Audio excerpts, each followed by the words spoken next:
قرآن مجید بہت برملا اس بات کا اعلان کرتا ہے کہ قوموں کی زندگی جو ہے وہ اعمال اور اخلاق کے ساتھ بندھی ہوئی.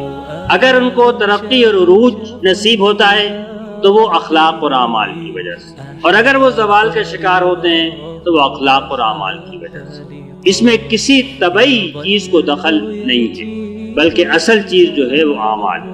اصل قوت جو ہے وہ اخلاق کی قوت ہے. ایمان اور تقوی ہو تو آسمان اور زمین سے بھی نعمتوں کی بارش ہوگی.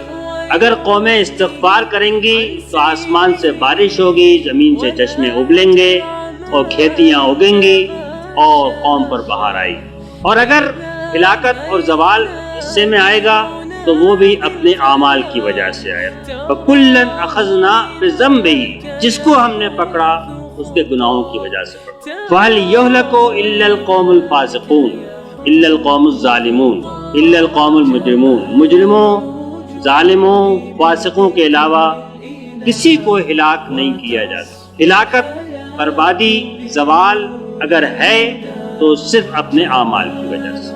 یہ بڑے نمایاں اور یہی بنیاد ہے پورے قرآن مجید کے تعلیم کی اور قانون کی، جس کی اور بہت ساری شاخیں پھوٹیں گی، لیکن جس کو ذہن میں رکھنا ضروری ہے.